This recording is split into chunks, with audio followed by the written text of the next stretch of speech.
This is Anil with a video tutorial for the Learning Lab on C programming. So in this video tutorial we're gonna see a nested structure in C. So this nested structure is nothing but creating variable of one structure inside another one. So in this tutorial we're gonna see how we can use this nested structure in our program and how we can access the elements stored in that nested structure. So here, for the demonstration purpose, we have a structured definition called student. As a members, we have name and roll number. Then if you want to store the address of student, let's say street name, house number, etc., etc., what you can do is you can create the variables here as a member of this structure student. For example, street name, int house number, etc., etc. But we can group these two attributes under one name, and if you can do like that, then it's going to be easy to write the code and easy to maintain. So for that purpose, I'm gonna cut this and I'm gonna create another structure here. Struct, let's call it address, then a curly braces and a semicolon. So here I'm gonna paste that. So as a members to this structure address, we have the street name, then we have the house number. So now this address can be used in this structure student. To use, we have to write struct, then the structure name is going to be address, then the variable name, let's call it addr. So it's similar to creating a variable of the structure, just creating the structure variable inside another structure. So now for the demonstration purpose, we're gonna create a variable of the structure student and we're gonna initialize it. So let's call struct student, let's say Anil. So now we have a variable Anil which is of type structure student. First we have to as in the name, that's why I'm going to use strcpy function, and I'm going to write the target is going to be Anil dot name, and the string value that we want to copy, that is Anil. So now we have to assign this roll number, that's why it's going to be Anil dot roll number equal to, let's say, 1 2 3 4.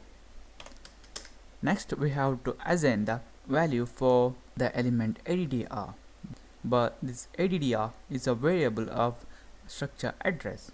So first we have to access the element addr inside this structure student, then we have to access the elements street name and house number inside this structure address.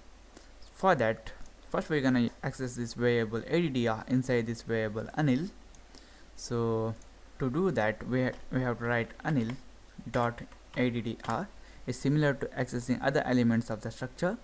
Then we have to access the elements inside this variable addr.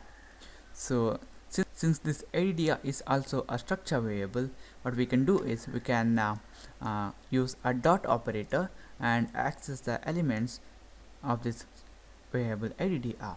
So that's why I'm gonna add another dot here, and then we're gonna writing the name of the element, that is sn. So first we are writing the variable name of the outer structure, that is Anil, then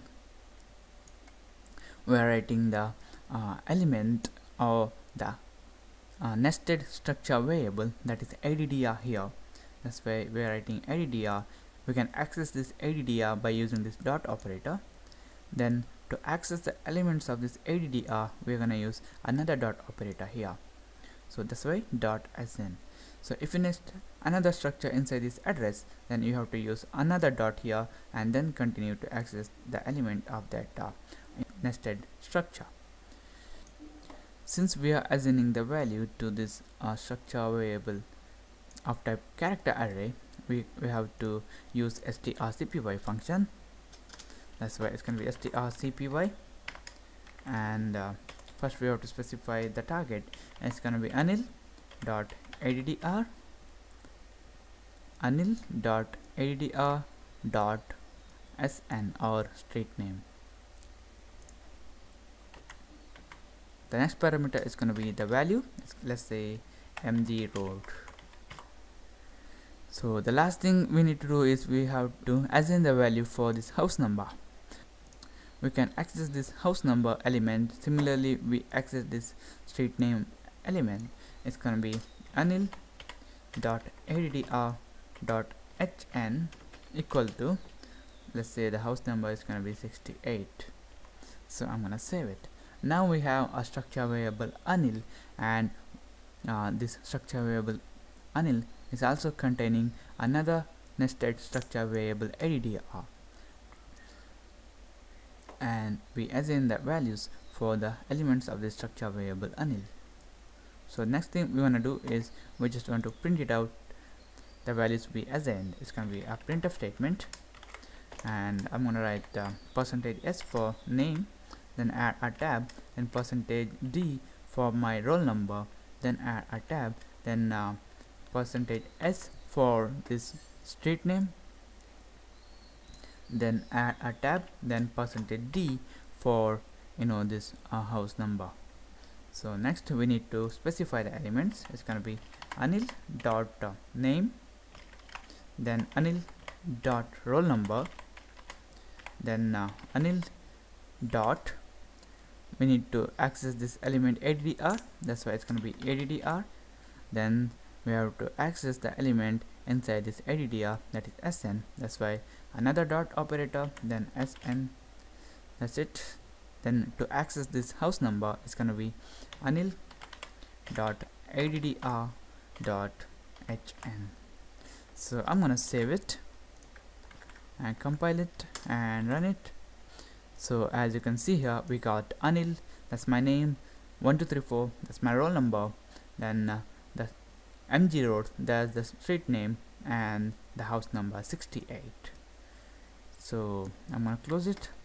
The last thing I want to teach you is, if you want to assign to this variable anil, when you declare it here using the curly braces, what you can do is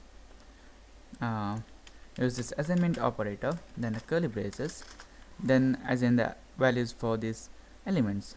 First we need to assign the value for name, it's going to be anil, and a comma, then we need to assign the value for roll number, let's say 1234, a comma. So we need to assign the value for street name, let's say MG Road. Just think that this street name and house number are the elements of this structure variable student, and assign it.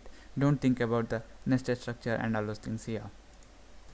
Then we need to assign the value for house number, it's going to be 68. So I think this one is the easiest method, instead of writing the two dot operator, it may be confusing. So I'm going to save it, compile it and run it. So as you can see here, we got anil 1234 MG Road and house number 68. So this is it. This is about the nested structures in C. You can nest as many structures you want. So thank you for watching, and don't forget to subscribe, like my Facebook page at facebook.com/learninglad, and I see you in the next tutorial.